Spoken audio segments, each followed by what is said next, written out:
Monterrey, Nuevo León.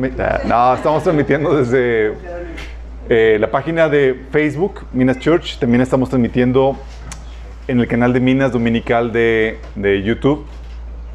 Para que por favor nos ayuden a compartir el enlace. Hemos podido llegar a más gente gracias al trabajo que han estado haciendo ustedes en compartir lo que hemos estado produciendo aquí en Minas. Y hoy vamos a continuar ya con la penúltima sesión de el tema de productividad, chicos. Y vamos a terminar. ¿Qué les parece? Vamos a terminar. Ya todos súper productivos, ¿verdad, chicos? Ya estamos de ejercicio. Ya.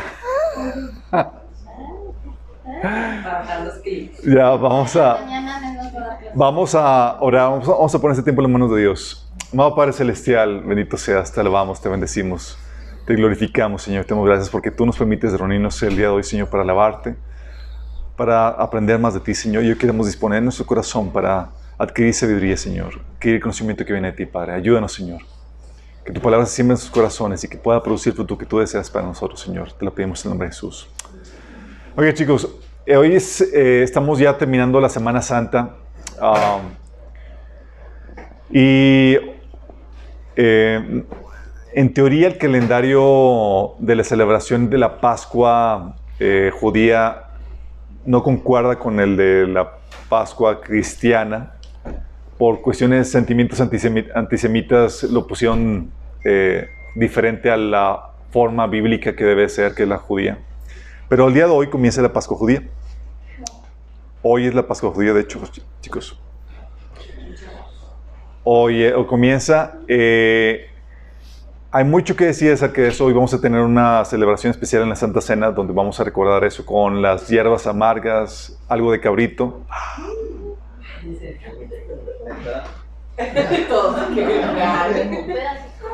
Es que somos minas.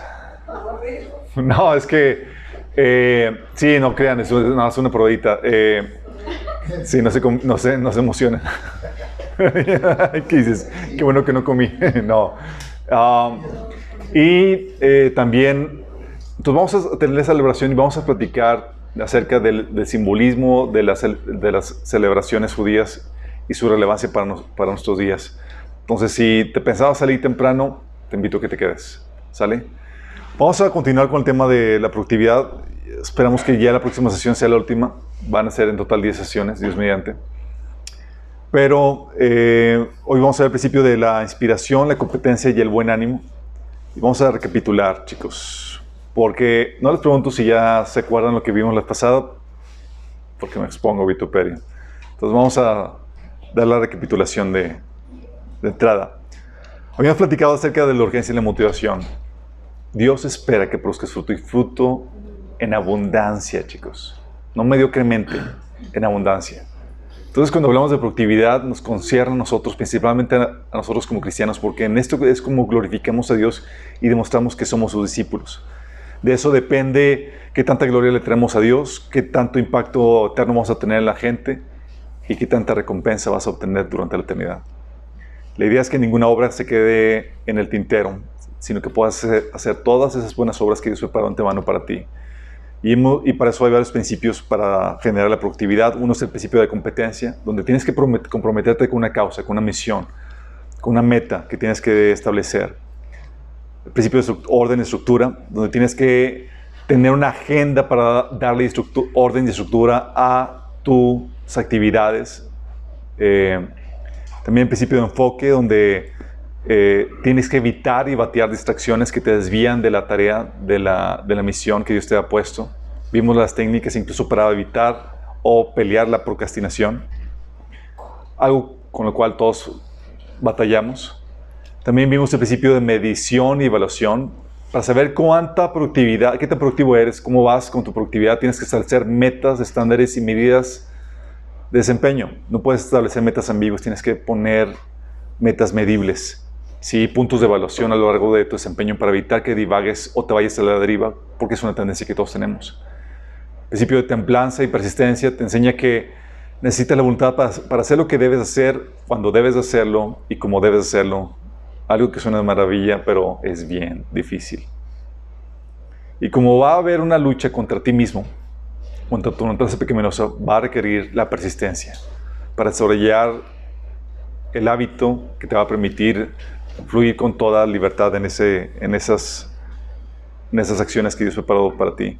También vimos el principio de adecuación, donde platicamos que no siempre vas a lograr hacer las cosas como queremos, como quieres, sino que tenemos que evaluar los recursos y morir a nuestro ideal para hacer las adecuaciones pertinentes en nuestro proyecto. Por no hacer eso, muchos se quedan sin hacer nada porque no adecuaron eso.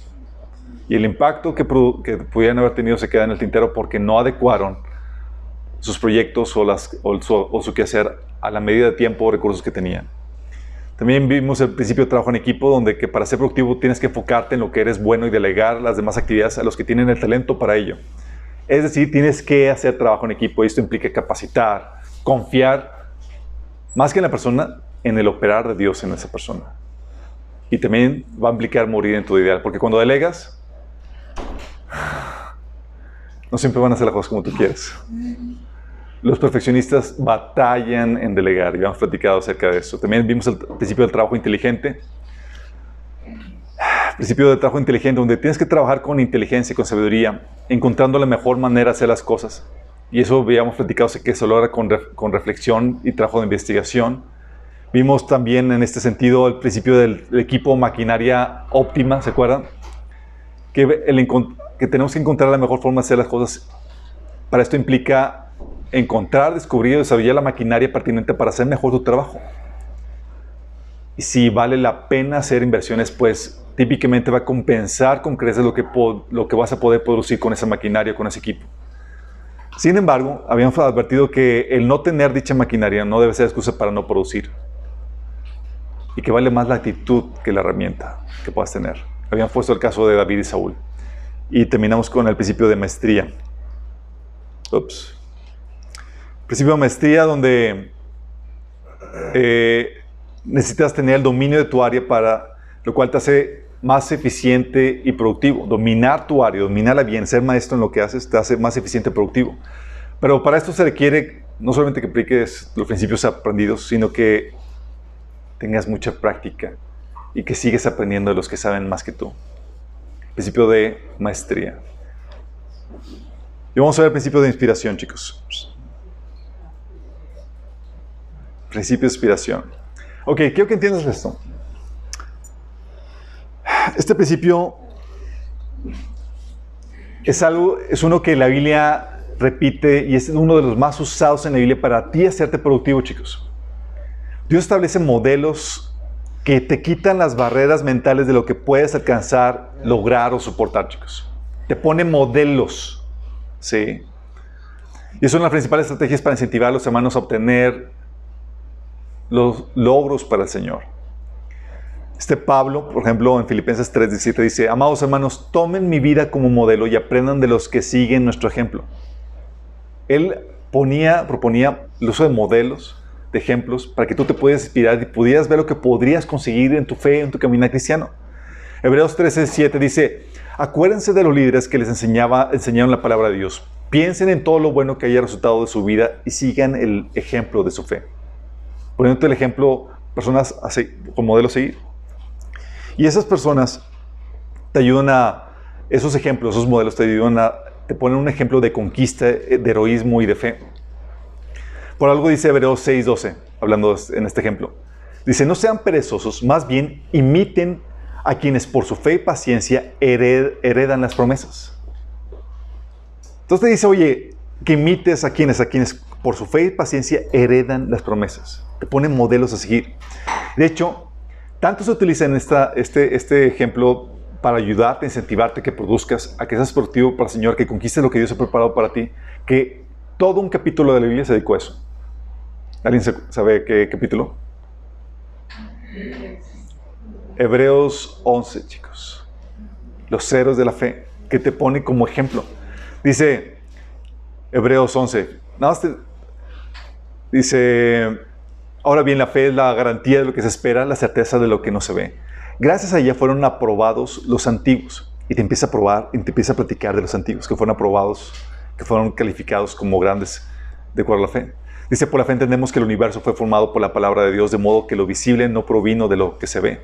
Por la fe Abel ofreció a Dios un sacrificio más aceptable que el de Caín, por lo cual recibió testimonio de ser justo, pues Dios recibió su ofrenda. Por la fe Abel, a pesar de estar muerto, habla todavía.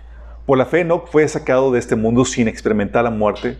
Fue hallado porque Dios se lo llevó. No fue hallado porque Dios se lo llevó. Pero antes de ser llevado recibió testimonio de haber agradado a Dios. En realidad, sin fe es imposible agradar a Dios, ya que cualquiera que se acerca a Dios tiene que creer que Él exista y que recompensa a quienes lo buscan. Por la fe, Noé, advertido sobre las cosas que no se veían, con temor reverente construyó un arca para salvar a su familia. Por esa fe condenó al mundo y llegó a ser heredero de la justicia que proviene por la fe.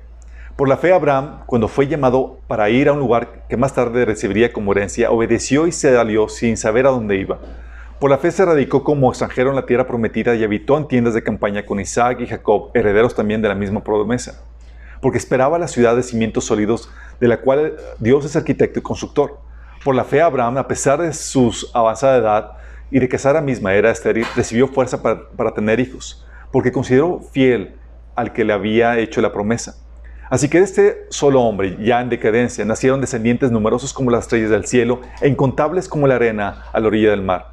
Todos ellos vivieron por la fe y murieron sin haber recibido las cosas prometidas, más bien les reconocieron a lo lejos y confesaron que eran extranjeros y peregrinos en la tierra. Al expresarse así, claramente dieron a entender que andaban en busca de una patria. Si hubieran estado pensando en aquella patria de donde habían emigrado, habrían tenido oportunidad de regresar a ella. Antes bien, anhelaban una patria mejor, es decir, la celestial. Por lo tanto, Dios no se avergonzó de ser llamado su Dios y les preparó una ciudad. Por la fe Abraham, que había recibido las promesas, fue puesto a prueba y le ofreció a Isaac, su hijo único. A pesar de que Dios le había dicho, tu descendencia se establecerá por medio de Isaac. Consideraba Abraham que Dios tenía poder hasta para resucitar a los muertos y así, en sentido figurado, recobró a Isaac de entre los muertos. Por la fe Isaac bendijo a Jacob y a Esaú, previendo lo que esperaba en el futuro. Por la fe Jacob, cuando estaba a punto de morir, bendijo a cada uno de los hijos de José y adoró apoyándose en la punta de su bastón. Por la fe José, a fin de su vida, se refirió a la salida de los israelitas del Egipto y dio instrucciones acerca de sus restos mortales. Por la fe Moisés, recién nacido, fue escondido de sus padres durante 3 meses porque vieron que era un niño precioso y no tuvieron miedo del edicto del rey. Por la fe Moisés, ya adulto, renunció a ser llamado hijo de la hija del faraón. Prefirió ser maltratado con el pueblo de Dios a disfrutar de los efímeros placeres del pecado. Consideró que el oprobio por causa del Mesías era mejor riqueza que los tesoros de Egipto, porque tenía la mirada puesta en la recompensa. Por la fe salió de Egipto sin tener miedo a la ira del rey, pues se mantuvo firme como si estuviera viendo al invisible. Por la fe celebró la Pascua y el rociamiento de sangre para que el exterminador de los primogénitos no tocara a los de Israel. Por la fe el pueblo cruzó el mar Rojo como por tierra seca, pero cuando los egipcios intentaron cruzarlo, se ahogaron. Por la fe cayeron las murallas de Jericó después de haber marchado al pueblo 7 días a su alrededor. Por la fe la prostituta Rahab no murió junto con los desobedientes, pues había recibido en paz a los espías. ¿Qué más voy a decir? Me faltaría tiempo para hablar de Gedeón, Barak, Sansón, Jefté, David, Samuel y los profetas, los cuales por la fe conquistaron reinos, hicieron justicia y alcanzaron lo prometido. Cerraron bocas de leones, apagaron la furia de las llamas y escaparon a filo de la espada. Sacaron fuerzas de flaqueza, se mostraron valientes de la guerra y pusieron en fuga ejércitos extranjeros. Hubo mujeres que por la resurrección recobraron a sus muertos. Otros, en cambio, fueron muertos a golpes, pues para alcanzar una mejor resurrección no aceptaron que los pusieran en libertad. Otros sufrieron la prueba de burlas y azotes, e incluso cadenas y cárceles. Fueron apresados, aserrados por la mitad, asesinados a filo de espada. Anduvieron fugitivos de aquí para allá, cubiertos de pieles de oveja y de cabra, pasando necesidades, afligidos y maltratados. El mundo no merecía gente así. Anduvieron sin rumbo por desiertos, montañas por cuevas y cavernas. ¿Se dan cuenta de todo esto? Dices, oye, ¿por qué todo un capítulo acerca de esto? ¿Por qué crees? El Señor quería inspirarte. De hecho, dice en el siguiente capítulo, retomando eso, en el versículo 1 dice, por lo tanto, también nosotros que estamos rodeados de una multitud tan grande de testigos, ¿qué testigos? Estos héroes de la fe. Despojémonos del lastre que nos estorba, en especial del pecado que nos asedia, y corramos con perseverancia la carrera que tenemos por delante. Fijemos la mirada en Jesús, el iniciador y perfeccionador de nuestra fe, quien por el gozo que le esperaba, soportó la cruz, menospreciando la vergüenza que ella significaba, y ahora está sentado a la derecha del trono de Dios. Así pues, consideren aquel que perseveró frente a tanta oposición por parte de los pecadores, para que no se cansen ni pierdan el ánimo. En la lucha que ustedes libran contra el pecado, todavía no han tenido que resistir hasta derramar su sangre. ¿Se dan cuenta? Pone todos sus ejemplos y luego termina sumando los ejemplos con Jesús y dice, hey, es para que te animes. Es para que no tires la toalla. Es para que puedas persistir en la tarea. Porque una de las formas que Dios utiliza para inspirarte a seguir avanzando en tu trabajo para el Señor, produciendo para el Señor, es poniendo ejemplos de personas que han logrado cosas maravillosas por la fe. Y te pone como todo este capítulo que habla de Hebreos y también el capítulo 2. Sí. De hecho, Pablo en 1 Corintios 4, del 14 al 16 dice, no lo escribo para avergonzarlos, sino para amonestarlos como a hijos amados. De hecho, aunque tuvieran miles de tutores en Cristo, padres sí que no tienen muchos, porque mediante el Evangelio yo fui el padre que los engendró en Cristo. Por tanto, les ruego que sigan mi ejemplo. O sea, Pablo se dejaba conocer y era para que también encontraran la gente en ellos un modelo a seguir, un modelo en el cual se pueden inspirar. De hecho, dices, bueno, eso es Pablo. A su discípulo Timoteo le decía en 1 Timoteo 4:12, Timoteo, que ninguno tenga en poco tu juventud, sino sé ejemplo a los creyentes en palabra, conducta, amor, espíritu, fe y pureza. El Señor sabía que requeríamos ejemplos de eso. Y en una sociedad donde, oye, parece que el amor o la conducta recta o la pureza difícilmente se ve, Pablo dice, hey, sé un modelo a seguir. Sé esa persona que pueda inspirar eso. Porque parecía que muchas veces dices, no, es imposible. Y de repente encuentras a alguien que sí lo hace. Y dices, entonces es posible. Dice, de hecho, Pablo le dijo también a otro discípulo suyo, Tito, le dice a Tito, con tus buenas obras, dales tú también ejemplo en todo. Cuando enseñes, hazlo con integridad y seriedad. Hablando de, hey, sé tu ejemplo, ese modelo a seguir. Porque es la manera que Dios utiliza para ayudarte a alcanzar todo tu potencial en el Señor, para que puedas inspirarte y no tires la toalla. Dices, oye, mira, como Abraham, ves a Moisés, ve lo que consiguió Jesús. Y todos esos ejemplos, y luego dice a los líderes, sean ustedes esos modelos a seguir. El Señor nos habla, por ejemplo, de ejemplos de humillación.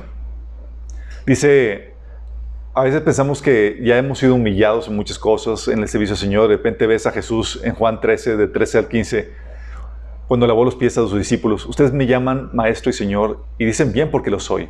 Pues si yo, el Señor y el Maestro, les he lavado los pies, también ustedes deben lavarse los pies unos a los otros. Les he puesto este ejemplo, el ejemplo, para que hagan lo mismo que yo he hecho con ustedes. ¿Por qué Jesús haría eso? Es para que tú encuentres una inspiración y dices, oye, a veces dices, oye, no, ya me rebajé suficiente. Bueno, déjame decirte, el lavar los pies era para... No es como ahorita, como ya habíamos comentado, donde los pies todos limpiecitos, te bañaste, no, era guácala, era asqueroso, porque pisabas excremento de animales, los pies a la intemperie, pies agrietados, era un trabajo de esclavos, chicos, y Jesús tomando ese ejemplo. De hecho, en Filipenses 2:7 habla acerca de la humillación a Jesús y se nos dice que tengamos esa misma actitud y nos pone a Jesús como modelo. Dice, la actitud de ustedes debe ser como la de Cristo, quien siendo por naturaleza Dios, no consideró el ser igual a Dios como algo a que aferrarse. Por el contrario, se rebajó voluntariamente tomando la naturaleza de siervo y haciéndose semejante a los seres humanos. Y empieza a seguir diciendo que se humilló hasta lo sumo, viviendo la muerte y muerte de cruz. Y te dice, ese es el ejemplo a seguir. Y nos pone eso para que nos inspiremos y tengamos un patrón a seguir. A veces pensamos que ya fuimos suficientemente humillados y luego comparas con lo que otros han sufrido y dices, no, nada que ver. Sí, no he sufrido nada. O ejemplo de trabajo arduo. Pablo, en Hechos 20, el 34-35, dice Pablo, ustedes saben que mis dos manos han trabajado para satisfacer mis propias necesidades, incluso las necesidades de los que estuvieron conmigo. Y he sido un ejemplo constante de cómo pueden ayudar a otros, ayudar con el trabajo y esfuerzo a los que están en necesidad. Deben recordar las palabras del Señor Jesús, hay más bendición en dar que recibir. Fíjate cómo dice que ha sido él un ejemplo constante de este arduo trabajo para ayudar y bendecir a otras personas. Él se ponía como ejemplo. Porque a veces piensas que ya llegaste al top, de repente te encuentras y dices, oh, su mecha, aquella persona está haciendo maravillas. Y lo que Dios quiere usar es esos modelos para que te inspires y venzas tus límites. límites que a veces tenemos. En 2 Tesalonicenses 3, del 6 al 10, te explica la actitud de Pablo en su trabajo. Él podía tener el privilegio de pedir ofrendas, de vivir de la ofrenda que recolectaba de la gente a quien enseñaba, pero decía que no, o trataba de emitir eso para que no ser de estorbo al evangelio, pero también para poner un ejemplo a la iglesia. Dice en ese pasaje: y ahora, amados hermanos, les damos lo siguiente mandato en el nombre de nuestro Señor Jesucristo. Aléjense de todos los que llevan vidas ociosas, que no siguen la tradición que recibieron de nosotros, pues ustedes saben que deben imitarnos. Fíjate cómo se ponía él como ejemplo. Dios sabe que necesitamos modelos a seguir, chicos, para que te puedas inspirar en tu camino cristiano, para que veas lo que puedes lograr en Cristo. Dice, pues ustedes deben imitarnos. No estuvimos sin hacer nada cuando los visitamos a ustedes. En ningún momento aceptamos comida de nadie sin pagarla. Trabajamos mucho de día y de noche a fin de no ser carga para ninguno de ustedes. Por cierto, teníamos el derecho a pedirles que nos alimentaran, pero quisimos dejarles un ejemplo a seguir. Incluso mientras estábamos con ustedes, les dimos la siguiente orden: los que no estén trabajando, los que no estén dispuestos a trabajar, que tampoco coman. ¿Te das cuenta el ejemplo, Pablo? Se decía, podría tener derecho. Dice, pero quiero inspirarte a cómo podrías alcanzar a vivir tu vida cristiana. Y eso lo utilizó como un ejemplo para, oye, ¿estás ocioso? Ve mi modelo, ve mi ejemplo, para que te inspires y puedas ser productivo para el Señor. Y habla también, por ejemplo, ponía ejemplos de Biblia de ejemplo de perseverancia, pone Romanos 15:5, de que Dios infunde aliento y perseverancia y los concede vivir juntos en armonía conforme al ejemplo de Cristo Jesús. O ejemplos de amor. Dice Efesios 5:2, vivan una vida llena de amor siguiendo el ejemplo de Cristo. Él nos amó y se ofreció a sí mismo como sacrificio por nosotros, como aroma agradable a Dios. O incluso ejemplo de valentía. Dice Filipenses 1:14, gracias a mis cadenas, ahora más que nunca la mayoría de los hermanos confiados en el Señor se han atrevido a anunciar sin temor la palabra de Dios. Fíjate cómo está diciendo. Está diciendo Pablo, vieron los hermanos que estaban encadenados por predicar el evangelio y otros se animaron, se inspiraron y empezaron a compartir la palabra donde no lo hubieran hecho. ¿Qué resonó? Dice 1 Tesalonicenses 1 del 5 al 7, ustedes se hicieron imitadores de nosotros y del Señor cuando a pesar del mucho sufrimiento recibieron el mensaje con alegría que infunde el Espíritu Santo. De esa manera se constituyeron un ejemplo para todos los creyentes de Macedonia y Acaya. Fíjate, esta iglesia, Tesalónica, Pablo les llevó el evangelio y les advirtió que iban a pasar por pruebas, por sufrimientos. Y Pablo utilizó como modelo a Cristo y a ellos mismos. Dice, ustedes se hicieron imitadores nuestros y del Señor cuando a pesar del mucho sufrimiento recibieron el mensaje con alegría que infunde el Espíritu Santo. Y Él utilizó el sufrimiento de Jesús y el sufrimiento para inspirarlos de que ustedes pueden soportar el sufrimiento. Y lo hicieron. Gracias a que tenían un modelo a seguir. De hecho, dice Santiago 5 del 11 al 12. Amados hermanos, tomen como ejemplo de paciencia durante el sufrimiento a los profetas que hablaron en nombre del Señor. Honramos en gran manera a quienes resisten con firmeza en tiempo de dolor. Por ejemplo, han oído hablar de Job, un hombre de gran perseverancia. Pueden ver cómo al final el Señor fue bueno con él, porque el Señor está lleno de ternura y misericordia. Te pone en medio del sufrimiento un modelo a seguir. Te pone los profetas del Antiguo Testamento. Y luego te pone un ejemplo. Job. ¿Y cuántos aquí no han encontrado un consuelo en Job? Y aparte el miedito. Señor, no me presumas delante de Satanás. Dice Pedro, también poniendo ejemplo a Jesús, si sufren por hacer el bien, eso merece elogio delante de Dios. Para esto fueron llamados, porque Cristo sufrió por ustedes, dándoles ejemplo para que sigan sus pasos. ¿Sí se dan cuenta? Dios pone ejemplos, y es algo que la Biblia utiliza reiteradamente, para que tú te inspires y puedas extenderte a alcanzar todo lo que Dios ha preparado para ti, para que no te quedes corto. Y te pone ejemplos, mira lo que alcanzó esto, mira lo que soportó esto, mira, así tú. Así tú. Porque ¿qué es lo que sucede? Cuando tienes esto, cobras ánimo. Cobras ánimo del que puedas soportar. Oye, si él pudo, pues yo también, y soportas más. Estás a punto de tirar la toalla. Oye, algo que me ha pasado mi esposa y yo. A veces estamos así como que en nuestra pity party. Señor, es que estás bien desgastante y demás. Luego nos toca ver ejemplos de misioneros, de esos relatos de caricaturas o películas y demás. Y dices, somos bien teatreros, no estamos sufriendo nada comparado con los otros que realmente sí están sufriendo. Y cobras ánimo. Entonces, te inspiras en lo que otros han pagado, el precio que otros han pagado, para seguir avanzando en eso, en lo que el Señor te llama a soportar. Sí. También te sirve como referencia de lo que puedes lograr. Se te quitan los límites mentales para que puedas lograr más. De hecho, no sé si hay una referencia en uno de los libros de John Maxwell, que ya saben que se enfoca mucho en el liderazgo. Y le habla de que al principio del siglo pasado había un récord que todos pensaban que era que nadie lo podía romper. Sí, insuperable, exactamente. Oye, en una competencia de carreras olímpica, pues que alguien rompe ese récord. Y a partir de ahí, los siguientes corredores empezaron a romper el mismo récord esta vez. ¿Por qué? Porque era mental el asunto. Se dieron cuenta de que sí era posible. Y empezaron a alcanzar los mismos resultados.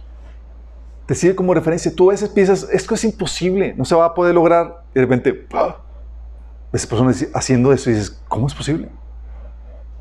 Y dices, entonces sí es posible. Y cambia tu paradigma y el ver que sí es posible, te lanzas a hacerlo.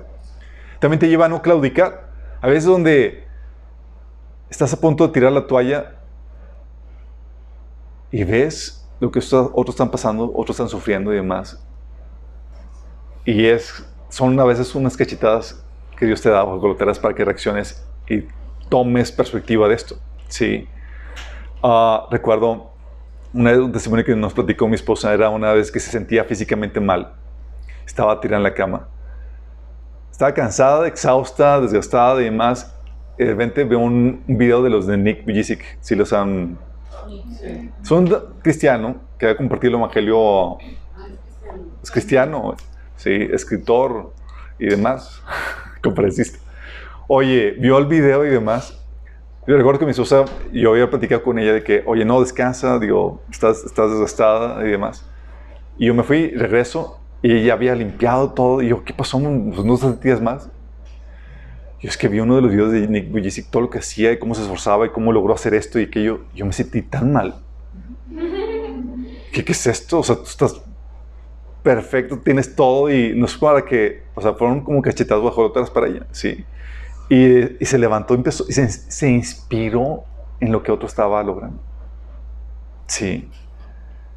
Porque lo que pasa es que lo que hace el ver, el que tengas modelos, ejemplos así, es que te quita muchas veces las excusas. Te vuelve y te hace efectivo con lo que tienes. A veces piensas que no es posible, es que tengo esto, me falta esto, okay, y de repente llega otro que tiene menos que tú haciendo maravillas. De hecho, es algo que Dios le reclamaba a Jeremías, en Jeremías 12:5, le dice, si te cansas al competir con simples hombres, ¿cómo podrás correr contra caballos? Si tropiezas y caes en campo abierto, ¿qué harás con los matorrales cerca del Jordán? A veces pensamos que ya estamos pagando el gran precio y el Señor te pone en perspectiva de que, chiquito, lo tuyo es nada, ¿sí? Y levántate. Y es lo que el Señor a veces pasa. A veces pensamos, no, es que Señor, no tengo carrera, no tengo estudios, ¿sí? Y te pones ahí bloqueos mentales. Y de repente ves, el Señor se presenta y dice, oye, Jesús no tuvo estudios, los discípulos eran pescadores, gente del vulgo. Y te trastornaron el mundo entero. Y el Señor, con esos modelos y ejemplos de seguir, te quita las excusas. Sí. Recuerdo un episodio donde no sé si han visto algunos videos de personas que hacen cosas sorprendentes con las limitaciones que tienen. Uno de ellos, por ejemplo, pintando cuadros sin manos, con los pies. Otro tocando la guitarra con los pies, porque tampoco tenía manos. Tú ves eso y dices, no tengo excusa. A veces el Señor te ha puesto la carga por, oye, aprende un instrumento y demás, y pones pero no, es que Señor, no tengo esto, es que el tiempo, y pones excusas y demás, y luego llega el Señor y pone a alguien que está en peores condiciones que tú, haciendo maravillas, como eso. Porque el efecto del modelo a seguir es que, chicos, se contagia la actitud y te inspiras. Porque puede más la actitud que las capacidades, chicos. Y eso hace que logres cosas impresionantes. Es lo que ocasionó que David, de tener un grupo de losers, de perdedores, se revirtiera y se convirtieran en poderosos guerreros. Famosos por su valentía, chicos.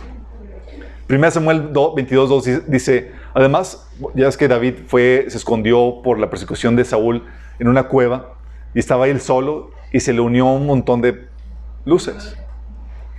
Dice, además se le unieron muchos otros que estaban en apuros, cargados de deudas o amargados. Así David llegó a tener bajo su mando a unos 400 hombres, todos bien losers. Luego, pero te encuentras que en 2 Samuel 23, capítulo 23, o 1 de Crónicas, capítulo 11, el listado de los valientes de David, que salieron de ellos mismos. De ellos, chicos. Y los otros, ¿qué pasó? ¿Qué les hizo? Se inspiraron. Se inspiraron por su líder, chicos. Porque la actitud se contagia. El miedo, la valentía, el poder lograr hacer cosas se contagia. Por eso también Samuel, su miedo y temor contagió al resto de sus ejércitos. ¿Te acuerdas cuando se levantó Goliat? Se levantó Goliat y dijo, oye, envíenme uno. De aquí peleamos, no tenemos que pelear todos. Dice la Biblia que al oír lo que decía el filisteo, Saúl y todos los israelitas se consternaron y tuvieron mucho miedo. O sea, tú ves a tu líder paniquearte, pues con mayor razón te paniqueas. Si ya por sí de la situación daba razón para tener miedo. Sí. Si ves a tu líder, oye, con arrojo, con valentía, enfrentando la situación, pues como que quieres agarrar valentía. Porque se contagia eso. También pasa esto. Tú creías que no se podía lograr esto o aquello, y Dios levanta a una persona que lo hace y te inspiras. Y empiezas a hacerlo. Eso es lo que hace, es el efecto que tiene el tener modelos que inspiran, chicos. Dios, en nuestro pequeño contexto, algo que hemos hecho que Dios no se puede hacer, por ejemplo, es comenzar a servir al Señor con lo que tenemos. En una casa sin grandes problemas, sin grandes recursos ni nada, no teníamos local ni nada de eso. Transmitíamos con el simple celular puesto sobre una botella de refresco.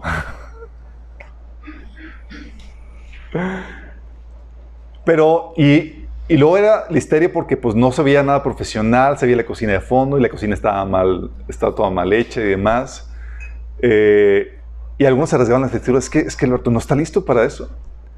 Pero el Señor me decía, tienes que comenzar así para quitarle las excusas a muchos que tienen el paradigma de que no tienen la casa perfecta para comenzar a servir al Señor. Sí. O es que no tengo el equipo necesario para hacerlo. Porque muchos esperan tener la consola, las cámaras acá, super wow y demás. De hecho, un hermano que vino a visitarnos una vez, que venía de una iglesia grande, me decía, es que Alberto, lo que ustedes hacen con sus cámaras de teléfono es lo que nosotros hacemos con un equipo que cuesta más de 50,000 pesos. ¿Y qué pasa? Lo que el Señor nos invitó a arrojarnos, obviamente tuvimos que tragarnos el orgullo y un montón de cosas, pero era para quitarle la excusa a muchos que ponen como barra el que no tengo todo perfecto. Sí. es que las sillas no están bien, no están presentables y demás. Van a encontrar unas sillas rotas, así las dejamos para que se inspiren, chicos.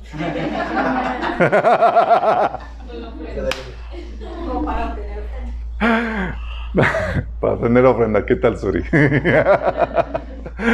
Sí, por cierto, la ofrenda disminuyó este mes pasado, de 3,000 a 1,500. Bien. Pero a pesar de eso, oye, a pesar de los efectos, a otra persona venían y se quedan choqueados por ejemplo, la ofrenda. Porque habíamos comentado que estamos recibiendo unos 3,000 pesos mensuales aproximadamente de ofrenda. Y llegó el hermano y me dice, oye, hermano, son en dólares, ¿verdad?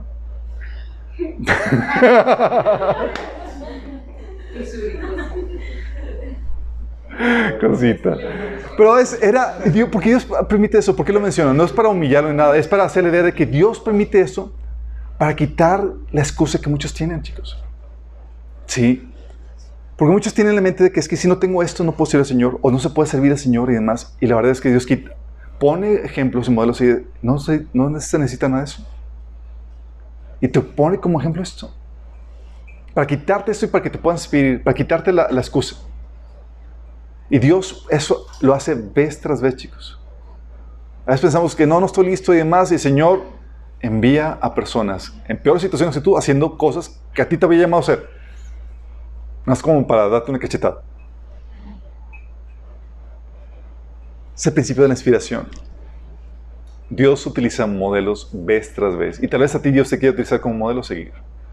Eso va a implicar, tal vez, que tengas que vencer muchos obstáculos y retos, tragarte el orgullo y vestirte de la humillación que a veces el Señor quiere que te vistas para que puedas inspirar a otros. ¿Sí? ¿Tú crees que fue fácil para Nick Vujicic aceptar o asimilar que era la voluntad de Dios que estuviera sin manos y sin pies? No, pero en eso estaba su gloria. En eso estaba su gloria. El reconocer sus limitaciones y el ver que Dios podía obrar a través de eso, en eso radicaba su gloria. Y eso iba a poder Dios utilizarlo para inspirar a muchas personas. Y Dios lo que Dios hace, chicos. Pone ejemplos de personas que a pesar de sus limitaciones pudieron hacer cosas grandes para el Señor. Pudieron pagar un alto precio y conquistar muchas cosas. Porque tenían al Señor. Y no pusieron como barra y excusa eso. Y nos sirven a nosotros como modelos a seguir. Es el principio de la inspiración.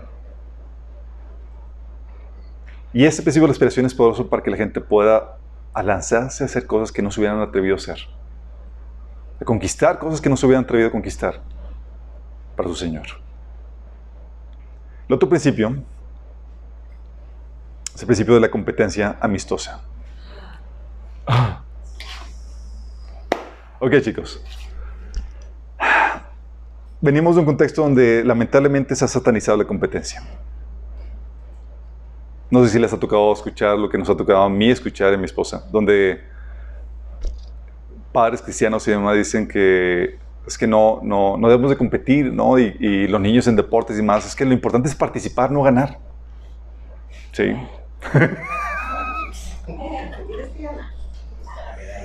Y tratan de compensar a los niños que están en la competencia. No, es que todos somos ganadores.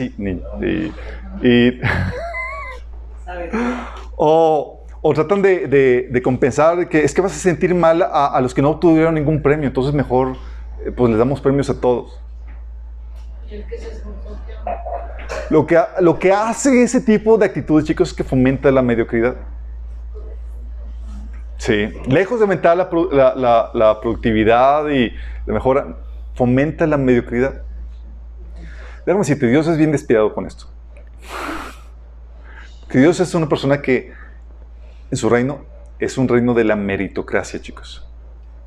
Nos da la salvación por fe, cierto, pero de ahí, ahora sí, dice Pablo, compitan para ganar.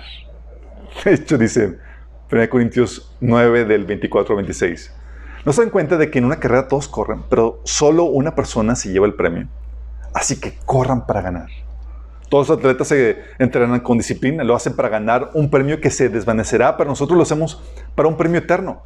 Por eso yo corro cada paso con propósito, no solo doy golpes al aire. ¿Qué hora sonó? Se necesita a que compitamos. De hecho, por eso la Biblia habla de recompensas y galardones y la fecha de celebración cuando a cómo, cuando se van a entregar los trofeos de las recompensas de cada quien. Porque están incitándote a que te esfuerces, a que compitas para ganar. ¿Sí? Y de hecho, Dios ha puesto en nosotros una naturaleza competitiva. De nacimiento, chicos. Somos competitivos. Sí, y no es producto de la naturaleza pecaminosa. Por la naturaleza pecaminosa se desvía eso. Pero por eso ves en la Biblia a los discípulos no discutiendo una, sino varias veces discutiendo quién iba a ser el mayor. ¿Sí les recuerdan esos episodios? Lucas, por ejemplo, Lucas 4:26 dice, entonces entraron en discusión sobre quién de ellos sería el mayor. Y el Señor ya lo reprende y toda la cosa. Y dijeron, ya entendieron. Sí. Y en el capítulo 22 del libro de Lucas dice, hubo también entre ellos una disputa sobre quién de ellos sería el mayor. ¿Cómo? ¿No entendieron? O vamos otra vez a la misma problemática. Porque la problemática no... Y fíjate que Jesús no lo aprendió. No compitan, chicos. Sino que les dijo cómo ganar. Que es diferente. Sí. Y les enseñó cómo competir, no de acuerdo al mundo, sino de acuerdo a las reglas de Dios. Porque déjame decirte, hay una competencia egoísta.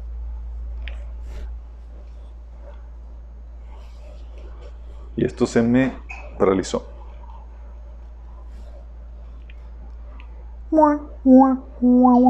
Ok. Imagínense, se los uso. Ya lo pongan.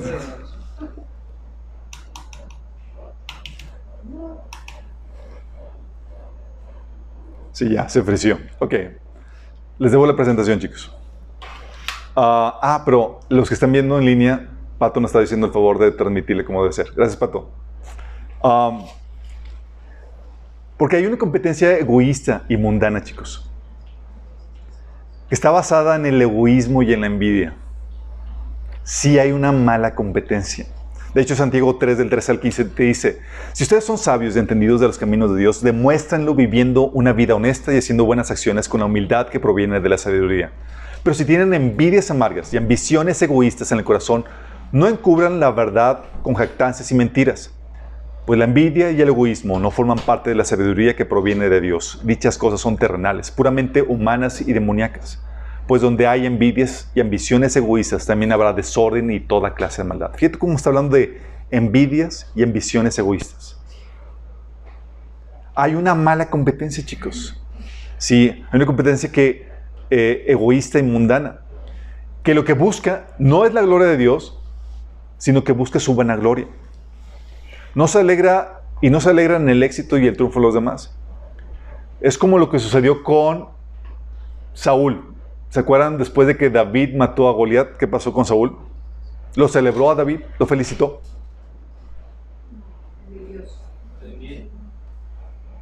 Le dice, ahora bien, es 1 Samuel 18, del 6 a 9. Ahora bien, cuando el ejército regresó, después de haber matado a David al filisteo, de todos los pueblos de Israel salían mujeres a recibir al rey Saúl al son de liras y panderetas, cantaban y bailaban, y exclamaban con gran regocijo, Saúl mató a sus 1000, pero David a sus 10,000. Oh, problema. David a sus 10,000. Disgustado por lo que decían, Saúl se enfureció y protestó. A David le dan crédito por 10,000, pero a mí por 1,000. Lo único que falta es que le den el reino. Y a partir de esa ocasión, Saúl empezó a mirar a David con recelo. Estaba compitiendo mal, chicos. Muy diferente a Jesús.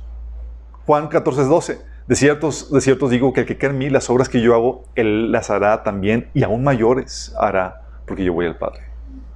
¿Qué es eso, no? La diferencia. Tú ves también en el Nuevo Testamento ejemplo de competencia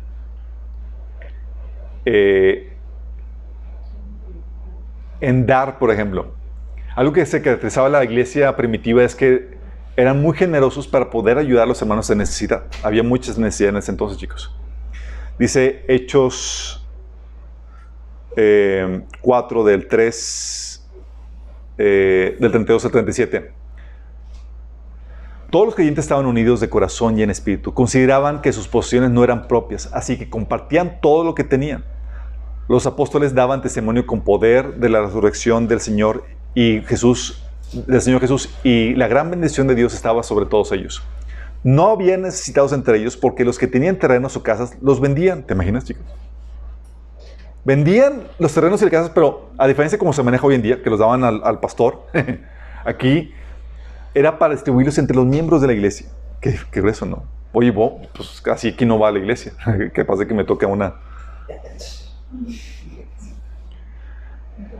Se llevaban el dinero, sí, un regalito. Se llevaban el dinero a los apóstoles para que ellos lo dieran a los que pasaban necesidad. Por ejemplo, había un tal José a quien los apóstoles le pusieron por sobrenombre Bernabé, que significa hijo de ánimo. Él pertenecía a la tribu de Leví y era oriundo de las islas de Chipre. Vendió un campo que tenía y llevó el dinero a los apóstoles. Llevó el dinero a los apóstoles. ¿Se imaginan la reacción, chicos? La reacción, wow, o sea, Bernabé agarró una reputación y eso por su acto bien motivado, basado en el amor, de poder ayudar a otros hermanos. Pero Ananías y Zafira querían competir y competir a la mala. Porque cuando quieres entrar en esa competencia, lo que te importa no es la gloria de Dios, sino la gloria de los hombres. La vanagloria, chicos. Entonces, basado en lo que vieron, dijeron, pues nosotros también podemos. Dice, un hombre llamado Ananías también vendió una propiedad y en complicidad con su esposa Zafira se quedaron con parte del dinero y puso el resto a disposición de los apóstoles. Ananías le reclamó Pedro, ¿cómo es posible que Satanás haya llenado tu corazón para que le mintieras al Espíritu Santo y te quedaras con parte del dinero que recibiste por el terreno? ¿Acaso no era tuyo antes de venderlo? Y una vez vendido, ¿no estaba el dinero en tu poder? ¿Cómo se te ocurrió hacer esto? No has mentido a los hombres sino a Dios. Al oír estas palabras, Ananías cayó muerto. Y un gran temor se apoderó de todos los que se enteraron de lo sucedido. Fíjate lo grueso. Ananías vendió el terreno por una cantidad y él quería presentarse como muy dadivoso y generoso ante la iglesia. Porque lo que quería era, así como, Bernabé, yo también. Porque Bernabé presentó todo lo que había vendido. Ahora, quise todo. Y ellos dijeron, pues nosotros también. Y en vez de decir a Ananías, pues voy a dar una tercera parte o 2/3 partes de la venta. Dijo, apóstoles, sentí en el Señor, darles todo lo que vendí. Sí, la esposa, nada más le di a la esposa. Sí, todo. Y entregó eso. Y no contaban con que el Espíritu Santo le iba a decir a Pedro lo que estaba pasando. Lo que buscaba Ananías, ¿qué crees que era? La gloria de los hombres, chicos. Entró en una competencia egoísta, ambiciones egoístas, donde, recibir la gloria de los hombres. Recibir mayor reputación, mejor reputación. La Biblia, en cambio, te dice en Mateo 6:34, más bien cuando des a los necesitados, que no se entere tu mano izquierda de lo que hace la derecha, para que tu limosna sea en secreto.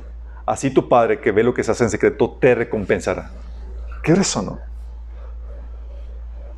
¿Por qué? Porque lo que se hace, chicos, lo que se busca es, en esta competencia que está equivocada, que viene del enemigo, se busca tu vanagloria. Que tú seas el que seas exaltado. ¿Sí? Y estas personas no compiten conforme al reglamento.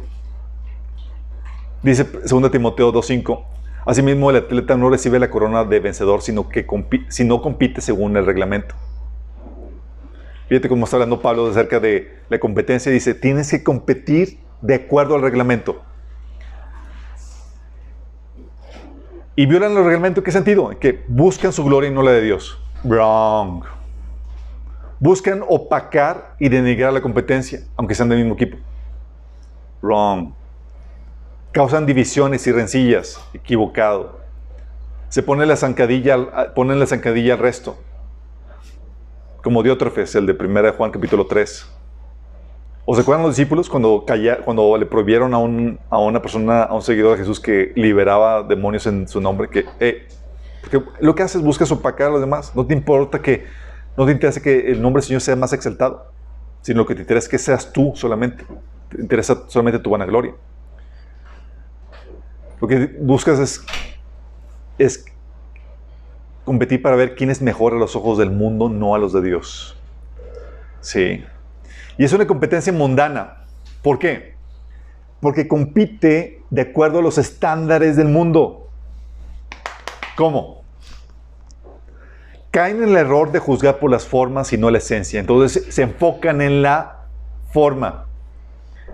Dice, por ejemplo, se enfocan en a ver quién se vuelve más famoso en el mundo versus quién es más humillado por la causa de Cristo.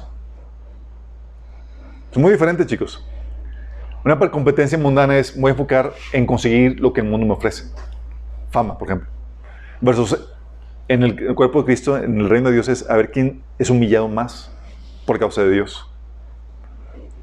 O se enfocan en el número y no en la calidad. ¿Cuántos miembros tengo? En vez de qué tan obedientes o qué tan fieles son los miembros que tengo. O lo grande del ministerio versus la fidelidad a la palabra de Dios y a Dios mismo. O se enfocan en los lujos que han conseguido versus el sacrificio que han sufrido por causa del Señor. Y presumen, mira lo que hemos conseguido y demás, en vez de, mira todo lo que he podido sufrir por la causa de Cristo. Todos los sacrificios que he podido pagar por amor a Él. O se compite por lo grande y grandioso del edificio en vez de lo grande, el gran amor que hay entre los hermanos. Busquen una mayor riqueza en vez de un mayor favor por Cristo. Sí. Compiten por ser grandes en vez de insignificantes. Fíjate el cambio de paradigma que Jesús les dio. Dice Lucas 9, del 46 al 48. Entonces entraron en discusión sobre quiénes de ellos serían el mayor. Y Jesús, percibiendo los pensamientos de sus corazones, tomó a un niño y lo puso junto a sí. Y les dijo, cualquiera que reciba a este niño en mi nombre, a mí me recibe, y cualquiera que me reciba a mí, recibe al que me envió. Porque el que es más pequeño entre vosotros, ese es el más grande. En otra versión, dice, que el más insignificante es el más grande. Y puso como ejemplo a un niño. El Señor le estaba diciendo, ¿quién es el más grande? Hasta el más insignificante. Humíllate como un niño.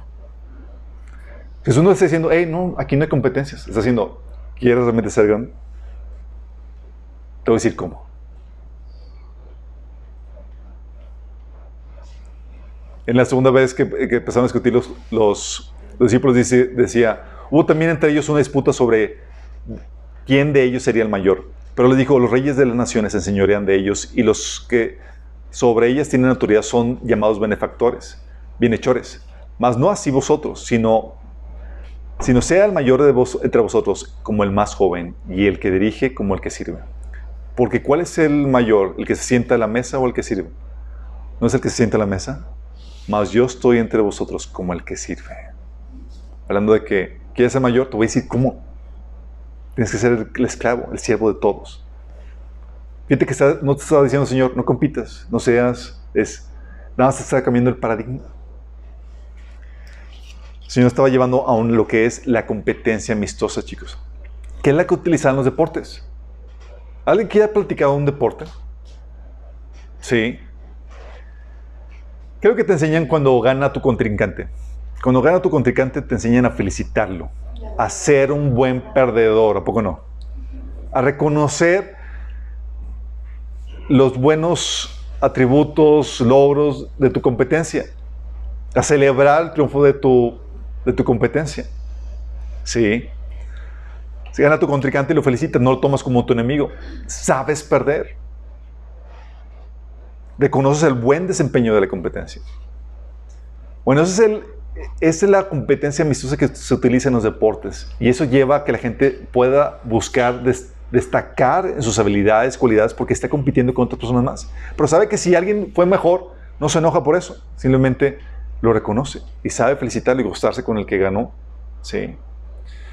Bueno, también la iglesia tiene una competencia positiva que nos ayuda a dar lo mejor para Dios y hacer lo mejor para Dios. ¿Sabes? Cuando hablas de competencia, suena a veces estás tan satanizado que muchos se bloquean. Pero tú ves ejemplos en la Biblia donde Pablo lo utilizaba para incentivar a la gente a que den una mejor ofrenda.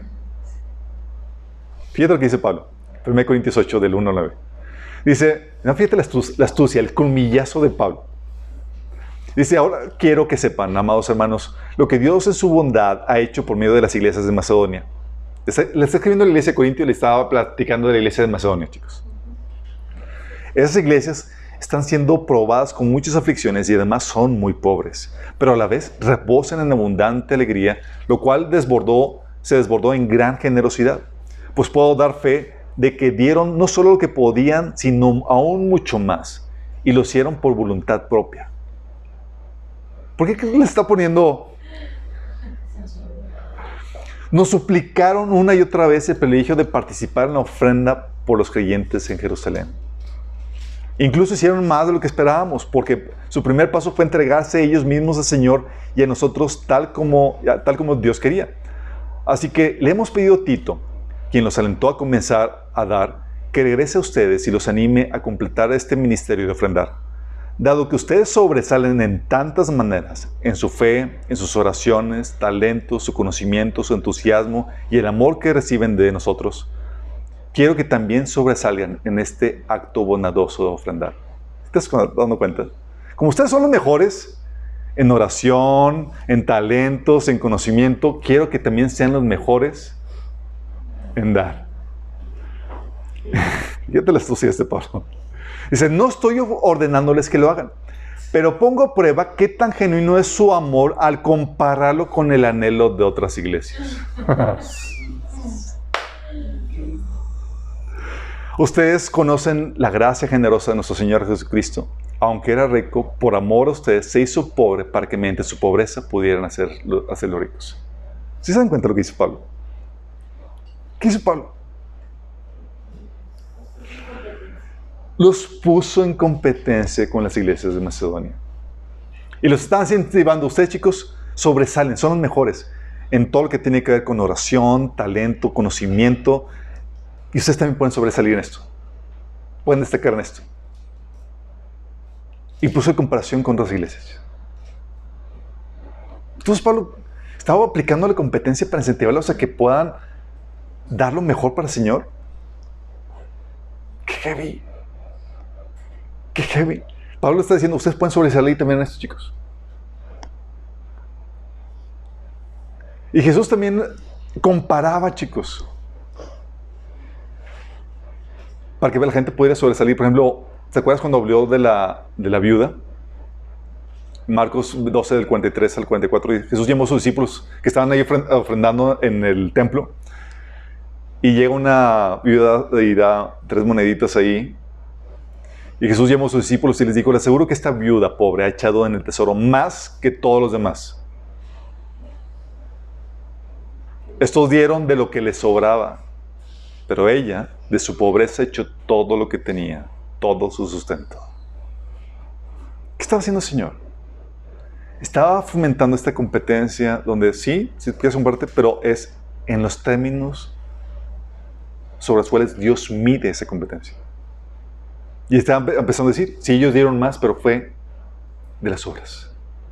Estos dieron poquito, esa señora dio poquito, pero dio todo su sustento.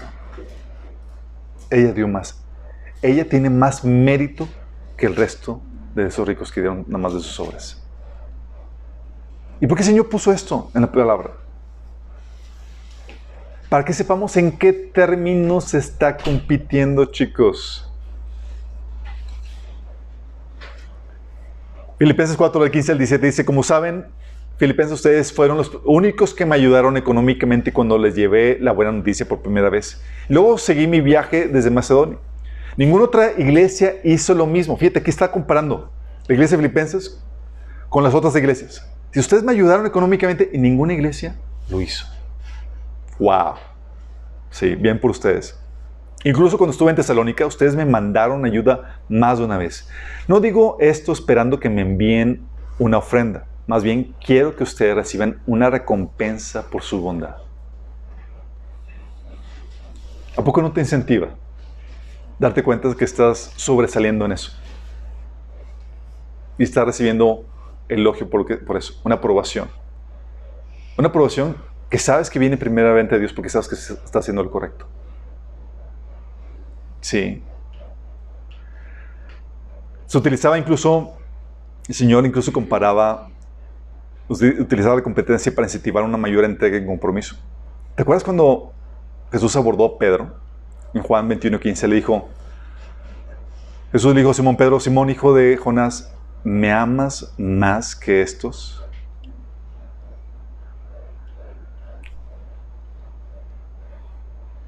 Le respondió, sí, Señor, tú sabes que te amo. O sea, ¿por qué Jesús poniéndole, me amas más que el resto? ¿Podríamos competir en amor por el Señor? ¿Qué eso no?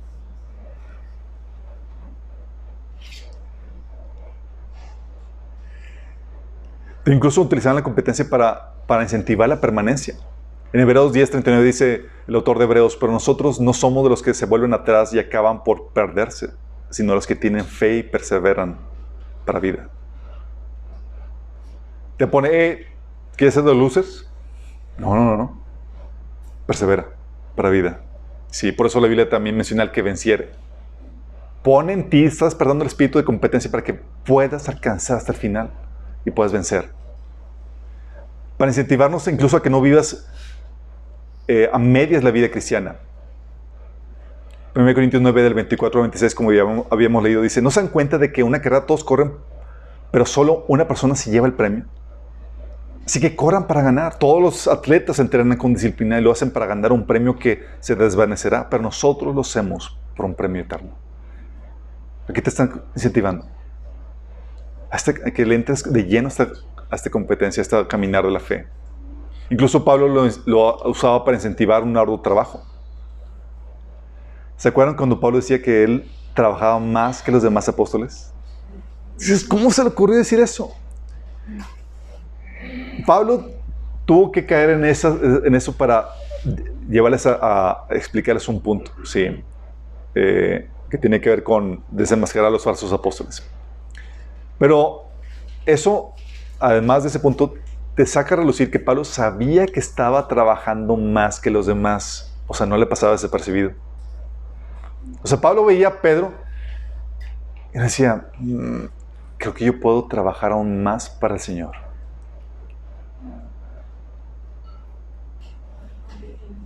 Y competían para servir al Señor con más ahínco. ¿Qué es eso? Obviamente, Pablo decía, si quisiera jactarme, no sería ningún necio al hacerlo, porque estaría diciendo la verdad. Pero no lo haré, porque no quiero que nadie me atribuya méritos más allá de lo que pueda verse en mi vida u oírse en mi mensaje. Pablo sabía que, a final de cuentas, esa era su percepción personal, pero su percepción personal de cuánto trabajan los demás y cuánto él podía trabajar, lo incentivaba a dar su vida todavía aún más por el Señor. No lo andaba presumiendo. Y cuando lo andaba presumiendo, por eso Pablo decía, me estoy comportando como un necio al decirles esto. Pero te habla de esta competencia, chicos. Aún la parábola de las minas que hemos estado utilizando en este estudio, te habla acerca de cómo llegan todos habiendo recibido lo mismo, con diferentes resultados.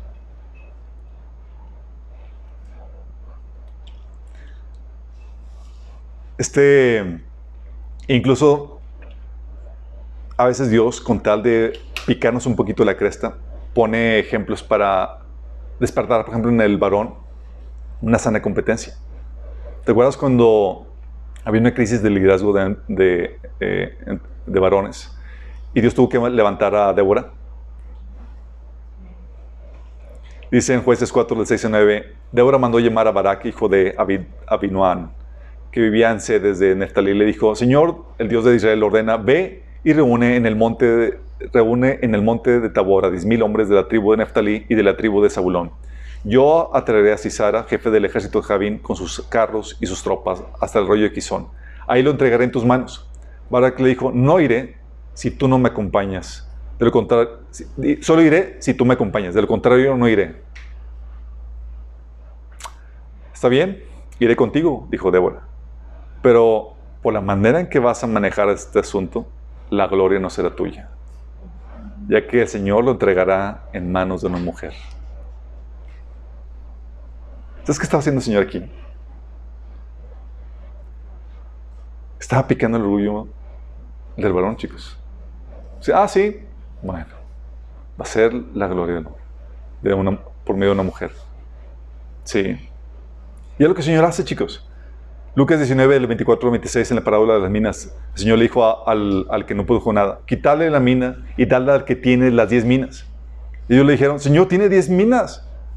Pues yo os digo que todo al que tiene se le dará, mas al que no tiene, aún lo que tiene se le quitará. Dime uno si de eso te lleva a producir. O sea, ¿no quieres que tu recompensa se le lleve a otro más? De hecho, el Señor dice en Apocalipsis 3:11: vengo pronto, aférrate lo que tienes para que nadie te quite la corona. Para que nadie te quite la corona. Es algo que ya hemos platicado. Todas las buenas obras que Dios preparó de antemano para ti vienen con recompensa, las cuales no se van a desaprovechar. Si tú no la conquistaste, si tú no hiciste esas buenas obras, esas recompensas que estaban diseñadas para ti, alguien más se la va a llevar. ¿Quién se la va a llevar? Tu pastor, claro. No, se la va a llevar el que más haya producido, los más eficientes. Y eso te entra en competencia. Dice el Señor: no dejes que nadie se lleve tu corona. ¿Qué es eso? O sea, solamente tú puedes hacer las obras que Dios preparó de antemano para ti. Pero si tú no las haces, la recompensa que es para ti será para alguien más. Y esta competencia, chicos, no es a la moda del mundo, como habíamos comentado. Jesús le dijo: ¿quieres competir? Te voy a enseñar la forma. Tienes que, es lo que habíamos dicho, el más insignificante de ustedes es el más importante. El camino a la grandeza es el camino hacia la insignificancia. No busques resaltar, ser el más grande, busca ser el más insignificante, el menor. Sí, busca ser el siervo y el esclavo de todos. Señor, pero esto no es así. En el mundo es, a ver, ¿quién lo justo y cuántos siervos y tal cosa? Aquí no, aquí se trata al revés. Sí. Con ese cambio de paradigma, ahora se trata, chicos, se trata de quién recibe más alabanzas de Dios y no las del hombre. Oye, pues, recibió más alabanzas del hombre. No, esa es una competencia de acuerdo al mundo. Se trata ahora de quién recibe más alabanzas de parte de Dios. Se trata ahora de quién se humilla más por el Señor. Ya no me gustó esa competencia. Humillarse de acuerdo a su voluntad. Se trata ahora de quién sacrifica más por el Señor. Se trata ahora de quién pasa más desapercibido en sus buenas obras. Se trata ahora de quién hace ganar a más personas y que otros más sobresalgan. Pues esto no parece competencia. Pero esa es la competencia que el Señor quiere poner. El Señor hice ganar a más personas. Hice que más personas sobresalían para tu gloria. O quién es esclavo y sirviente de más. O quién ama más a Dios y hace que otros lo amen. O quién conoce más a Dios e incita a que otros hagan lo mismo. Porque la competencia implica en luchar por ser el mejor, pero también en ayudar a que otros sean igual o mejores que tú.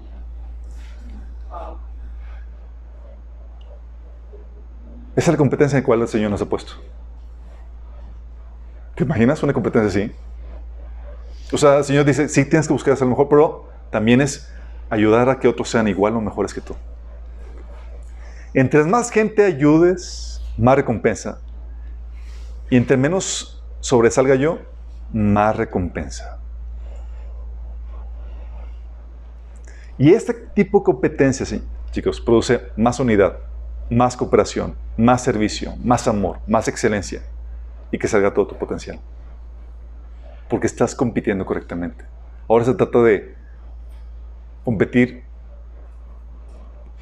bajo el paradigma completamente diferente del que tenía el mundo. El mundo compite por la fama, el número de más. Aquí es a ver quién logra humillarse más. Por eso el Señor te pone a Jesús como ejemplo, que se humilló, ¿qué? Hasta lo sumo. Y porque fue humillado hasta lo sumo, fue exaltado sobre todo nombre.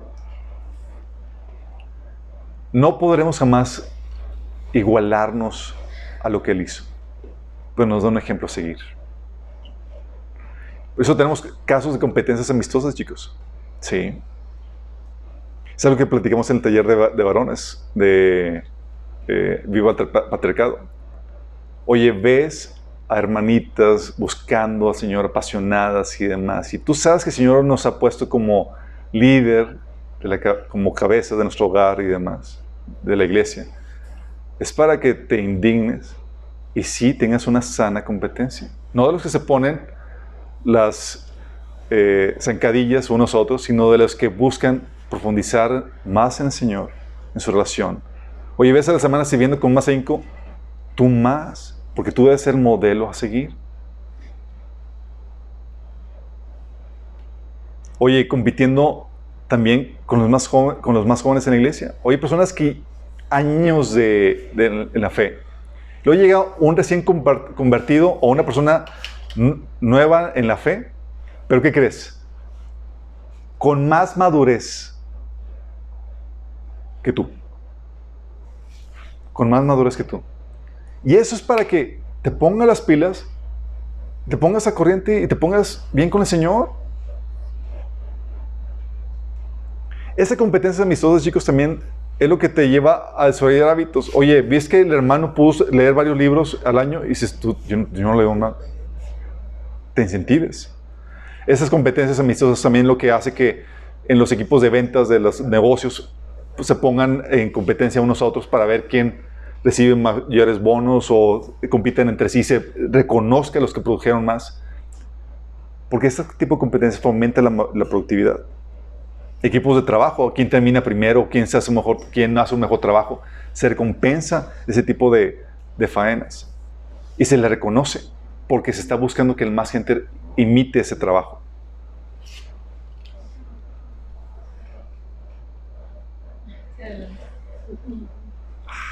Gracias. Y eso nos lleva al último principio, el principio del buen ánimo. El buen ánimo, a pesar de que haya calor. Imagínense, chicos, con 2 climas. Estamos gozosos. Amén. Ese es el buen ánimo. Yo estoy más gozoso.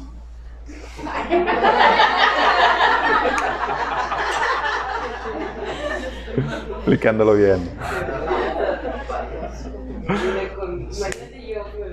Acuérdense esto, se trata de que tú estés bien y ayudes a otros a obtener ese mismo gozo. Oigan, bueno, el otro principio, con ese es el último de productividad, es el principio del buen ánimo. Y eso es importante porque el ánimo es vital para llevar a cabo la tarea que el Señor nos ha encomendado o que nos hayamos puesto a hacer. Es vital para ser productivo. Sin el buen ánimo vamos a desistir y vamos a trabajar mediocremente. Sin el buen ánimo vamos a claudicar y vamos a parar la tarea que estamos haciendo. De hecho, en un episodio que viene en Números 32 del 1 al 9, Moisés entendió la grave importancia del ánimo, que se indignó cuando la tribu de Rubén y Gad se presentaron ante él con una propuesta que podía desanimar al pueblo de Israel. Fíjate lo que dice.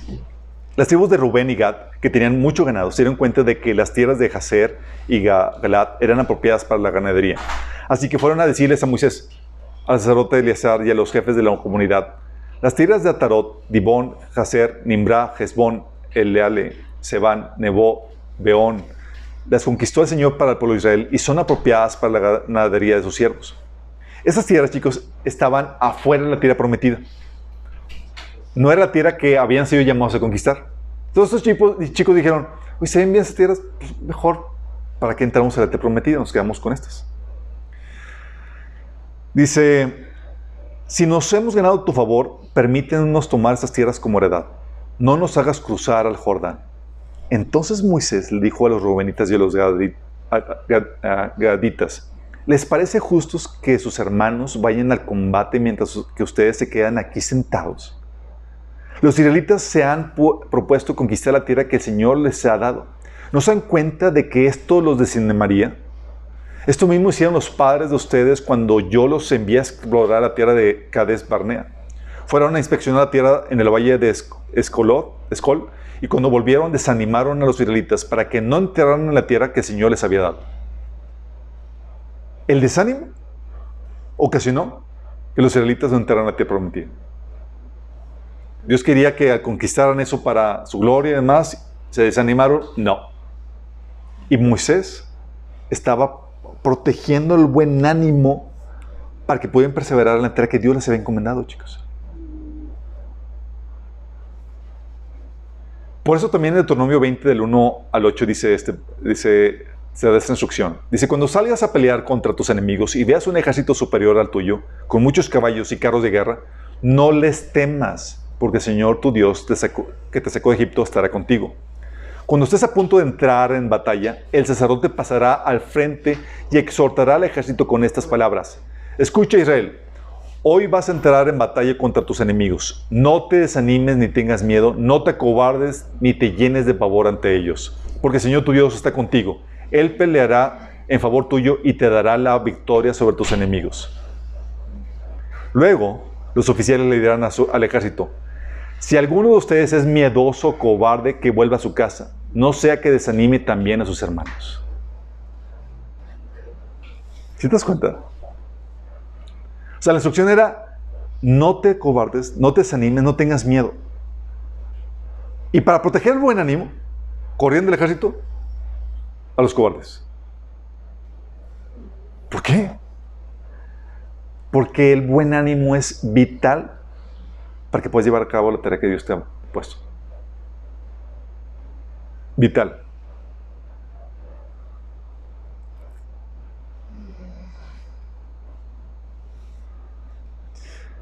De hecho,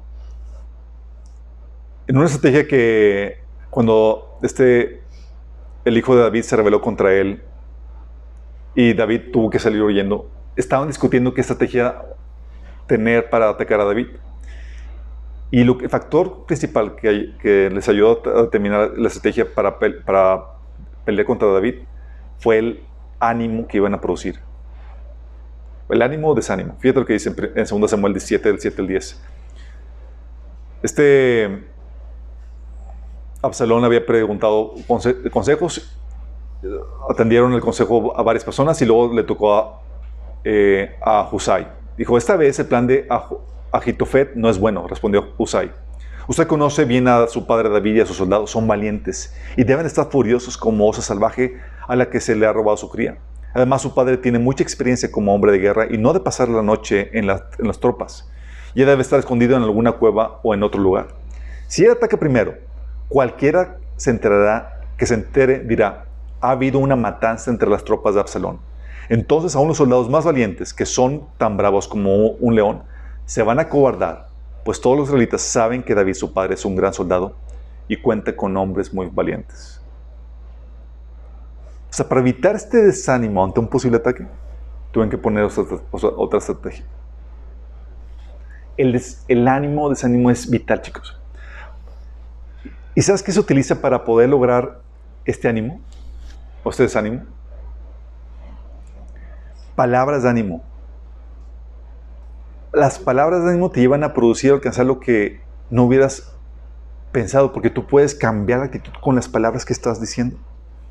Dice la Biblia en Proverbios 8:21 que en la lengua hay poder de vida y muerte, por lo que hablas. Puedes animar, levantar el espíritu, puedes desanimar a la gente. ¿Alguien te ha desanimado algo? Entonces, que has hablado con alguien y de repente te desaniman. Y al contrario, vas con una persona y te animan y estás por tirar la toalla y agarraste nuevo ánimo para seguir en tu lucha. Con las palabras de ánimo que te dieron. Por eso dice Hebreos 10, del 24 al 25, procurémonos los unos a los otros a fin de estimularnos al amor y a las buenas obras. No dejemos de congregarnos como acostumbramos a hacerlo algunos, sino que animémonos unos a otros con mayor razón ahora que vemos que aquel día se acerca. Fíjate que dice, animémonos unos a otros. La razón por la cual nos congregamos, una de las razones es para animarnos. Porque a veces la lucha es tan desgastante que te dan ganas de tirar la toalla y tiene que venir tu hermanito a animarte.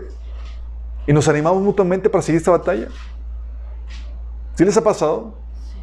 Si dices, oye, ya estoy por tirar la toalla y un hermano llega y te refresca con su palabra de ánimo. O Estabas de ocioso sin hacer nada para el Señor y llega tu hermano y te exhorta y te anima a las buenas obras y empiezas a servir al Señor. Números 14, 16 al 19. Tú ves el caso de Josué, ¿sí? Cuando se desanimó en una batalla. No, era Números 14, perdón. Este es el caso donde Josué y Caleb estaban tratando de animar al pueblo de Israel. ¿Se acuerdan? Dice, estaba Josué, hijo de Nun, y Caleb, hijo de Jefoné, los cuales habían participado en la exploración de la tierra. Ambos se rasgaron las vestiduras en señal de duelo y le dijeron a toda la comunidad israelita, la tierra que recorrimos y exploramos es increíblemente buena. Si el Señor se agrada de nosotros, nos hará entrar en ella. No nos va a dar una tierra donde abunda la leche y la miel. Así que no se rebelen contra el Señor, ni tengan miedo de la gente que habita en esa tierra. Ya son pan comido. No tienen quien los proteja, porque el Señor está de parte nuestra. Así que no les tengan miedo. A ver, ¿qué estaban tratando de hacer esos individuos, chicos? Animarlos. Lamentablemente no lo lograron. Pero ellos estaban tratando de levantar el ánimo. ¿Por qué? Porque estaban tirando la toalla. No, ya no queremos el plan de Dios para nosotros. Volvámonos a Egipto. No, no lo hagas. O sea, Dios te va a dar esta victoria. ¿Te acuerdas cómo Nehemías logró que el pueblo de Israel se levantara a construir la tierra, la muralla? Dice en Nehemías 2, de 16 al 18. Los funcionarios de la ciudad no supieron de mi salida, ni de lo que hice, porque aún no les había dicho nada sobre mis planes. Todavía no había hablado con los líderes judíos, los sacerdotes, los nobles, los funcionarios, ni con ningún otro en la administración. Pero ahora les dije, ustedes saben muy bien las dificultades en que estamos. Jerusalén yace en ruinas y sus puertas fueron destruidas por fuego. Reconstruyamos la muralla de Jerusalén y pongamos fin a esta desgracia. Empezó a animarlos. Después les conté cómo la bondadosa mano de Dios estaba sobre mí y acerca de mi conversación con el rey. ¿Se acuerdan cómo Dios le dio gracia y le abrió las puertas y demás? De inmediato contestaron, sí, construyamos la muralla. Así que comenzaron la buena obra. O sea, él les tuvo que platicar de sus planes, tuvo que incentivarlos, decirles que quitemos esta infamia, de esta desgracia que tenemos de esta ciudad destruida, y tuvo que animarlos con el testimonio de cómo Dios había abierto las puertas para que él estuviera ahí con todos los recursos de parte del rey. Y eso levantó el ánimo para que la gente pudiera ponerse a trabajar, porque sin un buen ánimo la gente no trabaja, chicos. Y algo que te ayuda al buen ánimo, aparte de las palabras, ¿sabes qué te anima? Aparte de las palabras que te inspiran y demás. El ejemplo, sí, y demás. Pero los éxitos, chicos. Oye, tenías dudas y más, con mucho fe y esfuerzo y demás, lograste alcanzar algo y te anima. Y dices, ¡oh! Sí. Pero cuando vas y le tiras una y otra y no funciona, ¿qué pasa con el ánimo? Se va bajando. Sí. Por eso, ¿te acuerdas cuando los discípulos, oye, se les manda a que comparten el evangelio cuando envió Jesús a los 70? Y van todos temerosos, 2 en 2, y llegaron, ¿cómo llegaron, chicos? Con el ánimo a todo lo que da. Dice, volvieron los 70 con gozo, diciendo, Señor, aún los demonios se nos sujetan en tu nombre. Esos tipos estaban caminando sobre la nube. Ahora sí, ¿qué onda? Sí, no tenemos miedo al enemigo. Ya vimos cómo se nos sujeta. Pero en cambio las derrotas, chicos, híjole, las derrotas pueden tener un efecto devastador en el ánimo de una persona. ¿Te acuerdas cómo reaccionó Josué ante la primera derrota que tuvo? Va a sonar algo exagerado, pero fue real. Josué 7, del 5 al 9 dice, el ejército israelita sufrió 36 bajas y fue perseguido desde la puerta de la ciudad hasta las canteras. Ahí en una pendiente fueron vencidos. Como resultado, todo el pueblo se acobardó y se llenó de miedo. Ante eso, Josué se rasgó las vestiduras y se postró rostro en tierra ante el arca del pacto del Señor. Los acompañaban los jefes de Israel, quienes también mostraban su dolor y estaban consternados. Josué le reclamó a Dios, Señor y Dios, ¿por qué hiciste que este pueblo cruzara el Jordán? Y luego lo entregaste en manos de los amorreos para que los destruyan. Mejor nos hubiéramos quedado al otro lado del río. Dime, Señor, ¿qué puedo decir ahora que Israel ha huido de sus enemigos? Los cananeos se enterarán y llamarán a los pueblos de la región, entonces nos rodearán y nos exterminarán. ¿Qué será de tu gran prestigio? Ya este sí ha muerto.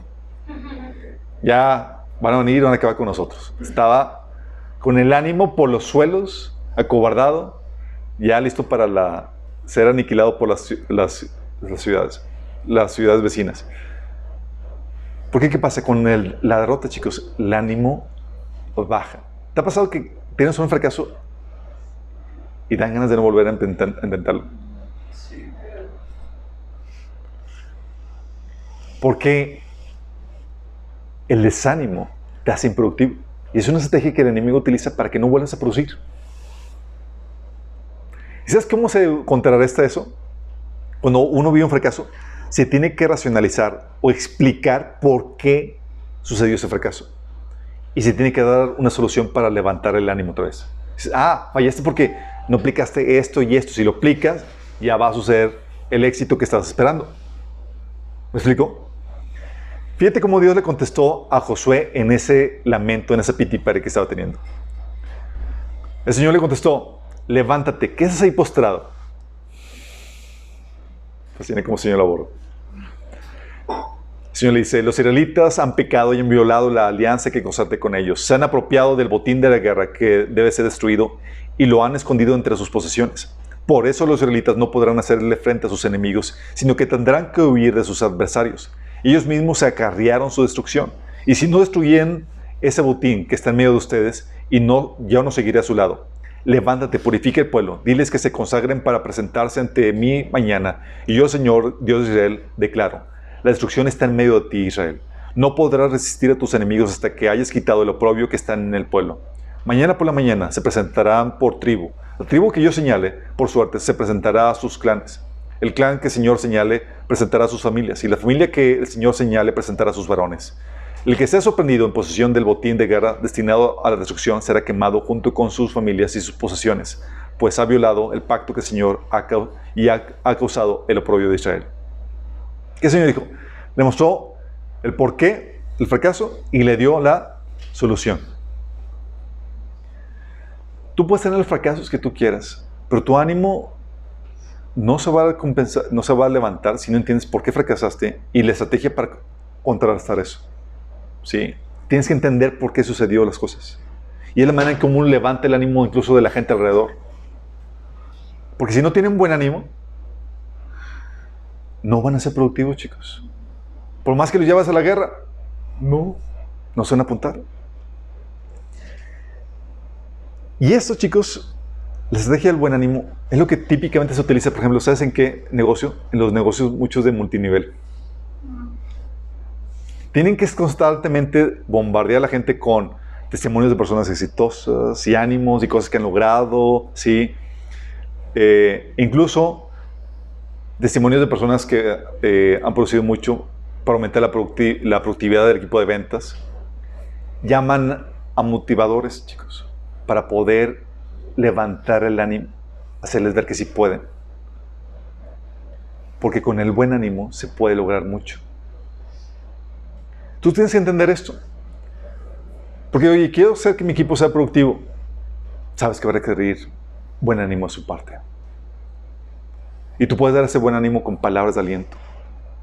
O con éxitos. Por eso una de las primeras cosas que se recomienda cuando tienes un equipo es que empiecen a tener éxitos, aunque sean chiquitos.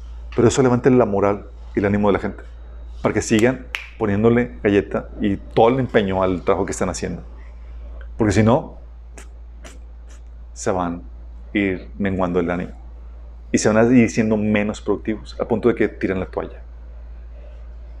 Sí. Con esto, chicos, terminamos. Material de producción. Si se dan cuenta, es productividad. El taller, no. Terminamos principios. Vamos a terminar con un apéndice en la próxima sesión, porque hay un riesgo muy grande con respecto a la productividad.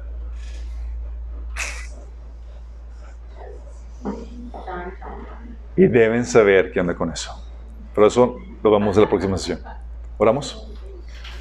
Amado Padre Celestial, te damos gracias, te alabamos y te bendecimos por tu infinita bondad para con nosotros, Señor. Porque, Señor, no solamente tú nos ordenas producir fruto en abundancia para ti, sino que nos dices cómo lograrlo, Señor. Ahora queremos pedirte, Señor, que tú nos lleves a aplicar todo lo que hemos aprendido. Que podamos ser expertos en esto, Señor. Para que podamos presentarnos delante de ti con las manos llenas de fruto. Fruto que te glorifica y que demuestra que realmente somos tus discípulos. Te lo pedimos, Señor, en nombre de Jesús.